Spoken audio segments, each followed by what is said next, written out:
Early in 1855, a photo of a seemingly white 7-year-old girl became a sensation all over America. Her name was Mary Mildred Williams, and she had just been freed from slavery in Virginia. The man behind this image was Senator Charles Sumner, who hoped to ignite outrage across the country and further the abolitionist movement. But who was this girl, and how did she end up enslaved in the American South? The girl in the photo distributed by Sumner around America in the mid-1850s was Mary Mildred Botts, who would later become more well known as Mary Mildred Williams.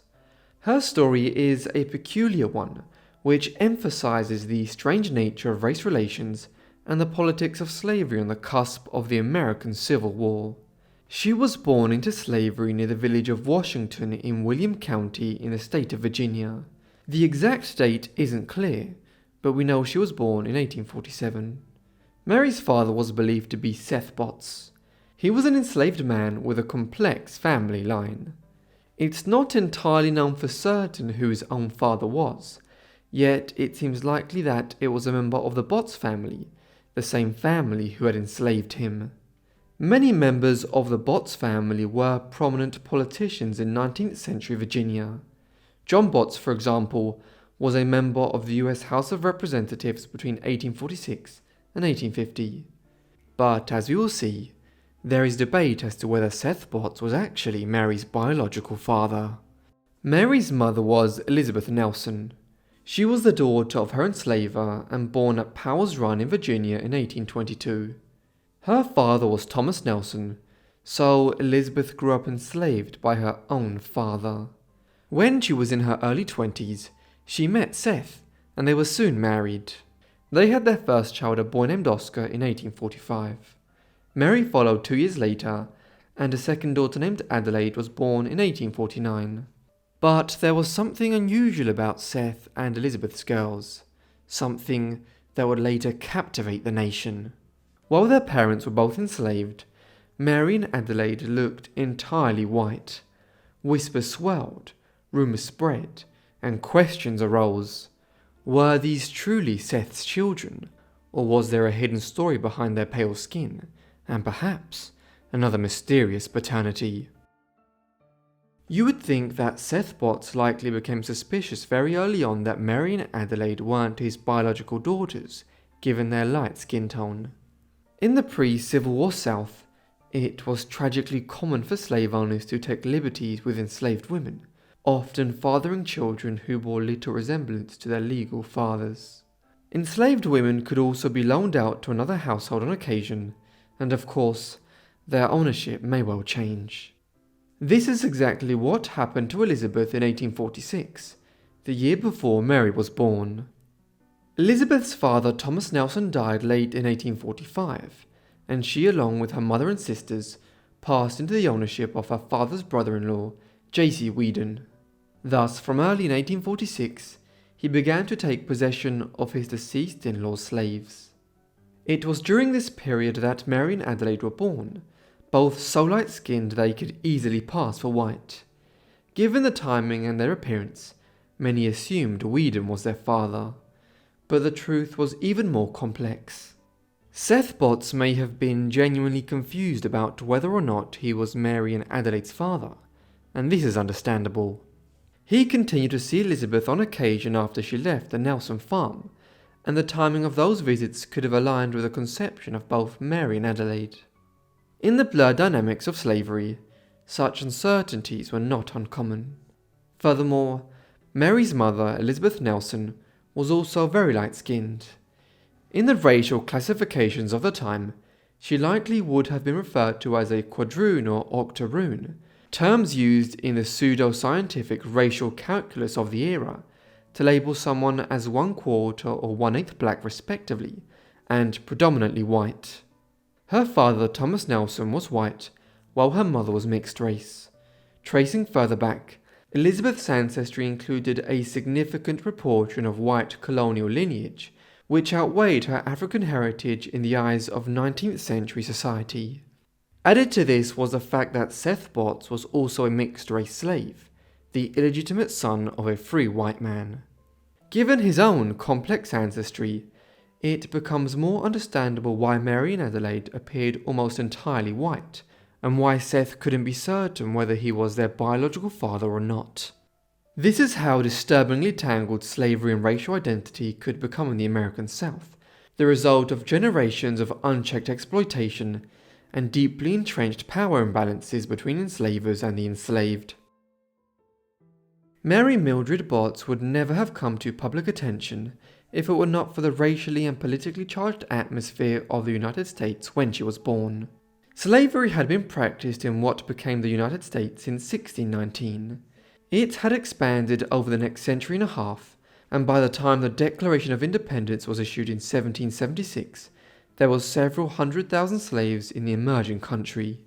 Yet even by then, there was a growing debate about the morality of slavery. Some states in New England began to restrict or even ban slavery as early as the 1780s. However, in the southern states like Virginia, the Carolinas, and Georgia, the economy was entirely reliant on the cultivation of crops like tobacco and cotton that were picked by slave labor in the fields. Because of this, there was strong opposition to the abolition of slavery here. The slavery issue dragged on for decades. For many years prior to Mary's birth, most northern states had abolished slavery, yet agreed to live in harmony with the southern states, where slavery remained entrenched. This uneasy balance allowed each region to follow its own path.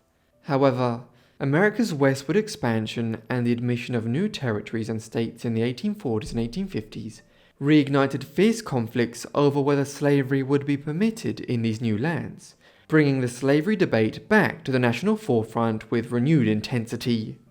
In 1854, the Republican Party emerged as a fierce new force, boldly declaring the abolition of slavery as a core mission.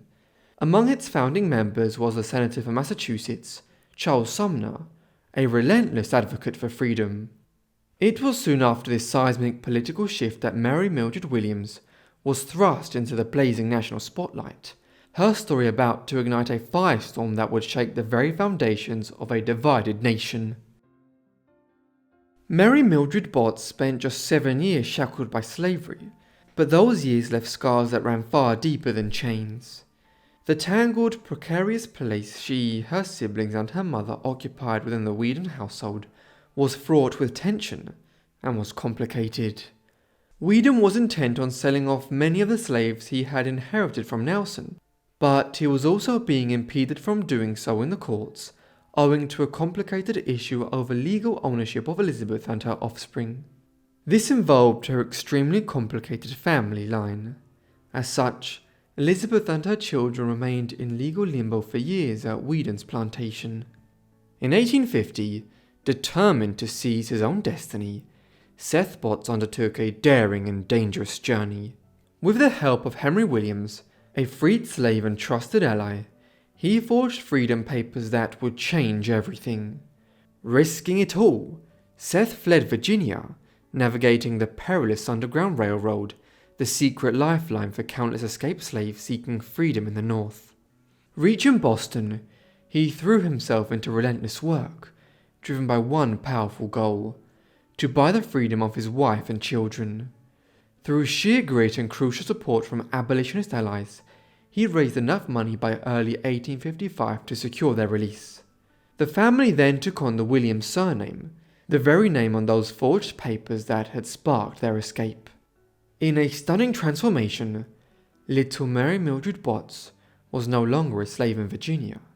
She was Mary Mildred Williams, a free girl in Boston, now poised to challenge a nation.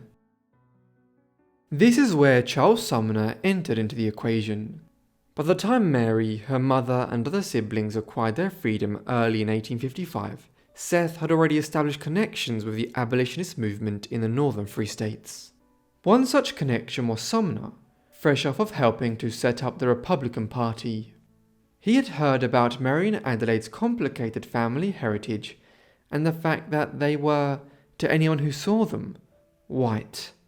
Recognizing the power of imagery in a battle for hearts and minds, Senator Charles Sumner now arranged for a daguerreotype photograph of Mary to be taken, likely choosing her because she was the elder of the two sisters. The resulting image was soon published in the Boston Telegraph and the New York Daily Times, accompanied by editorials that stunned readers. How could a girl who looked so unmistakably white have ever been enslaved? The photograph became undeniable proof of the moral rot at the heart of slavery, exposing the South's twisted racial logic and abuses for all to see. The reaction was electric.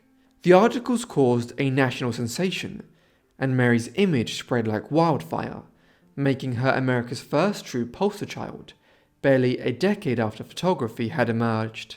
Sensing the momentum, Sumner took her on a speaking tour across the North, wielding her story like a weapon.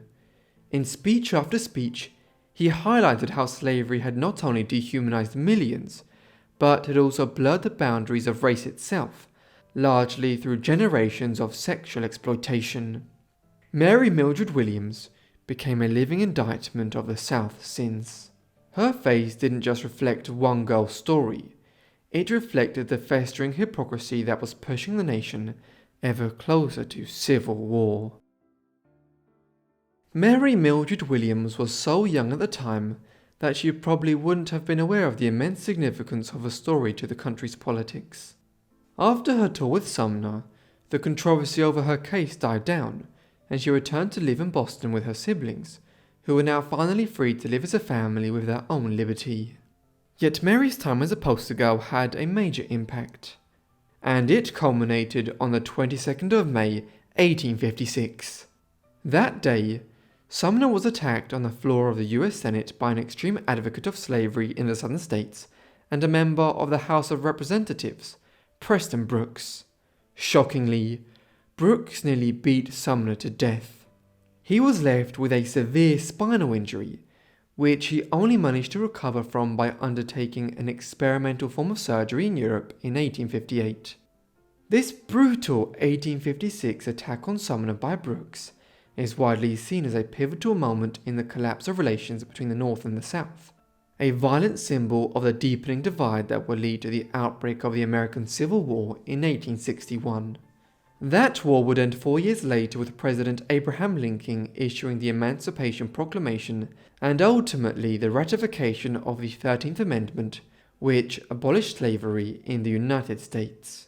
With the formal end of slavery came the beginning of the long and painful dismantling of the system of exploitation that had shaped Mary Williams' complex and tragic ancestry. But her story doesn't end there.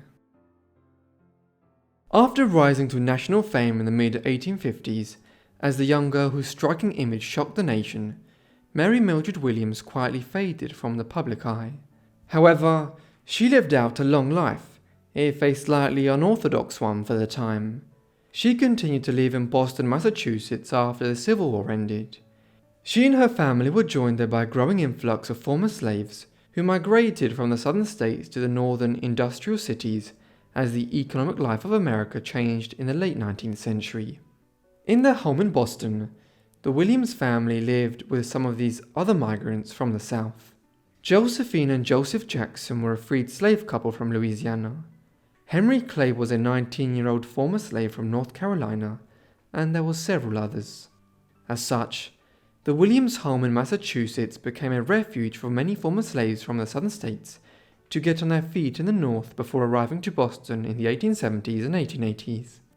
In time, the family began to drift apart, each member setting off on their own lives and journeys.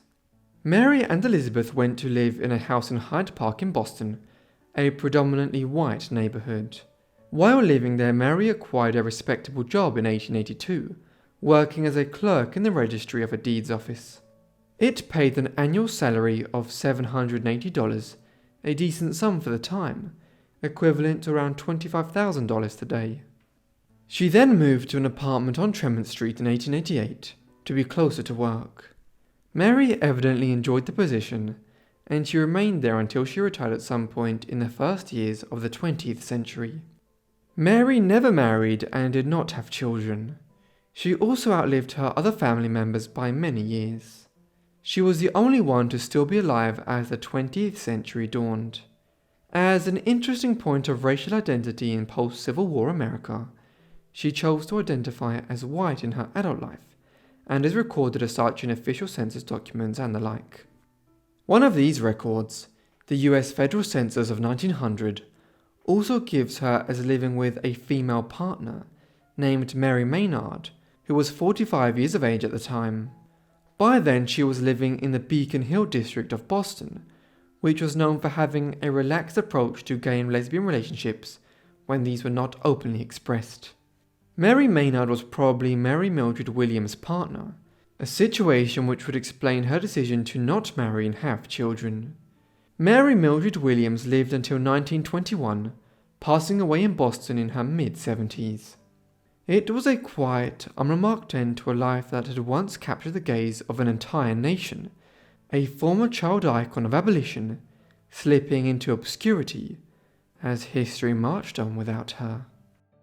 Thank you so much everyone for watching this video on Mary Mildred Williams. I hope you found it interesting. Let me know what you thought of her life down below in the comments, and if you have any suggestions or want more videos like this or topics similar to this, also let me know down below in the comments. I hope you guys are subscribed and have notifications turned on to get all my videos as soon as I upload them. Anyway, that's all from me, so I'll see all of you in the next Forgotten Life.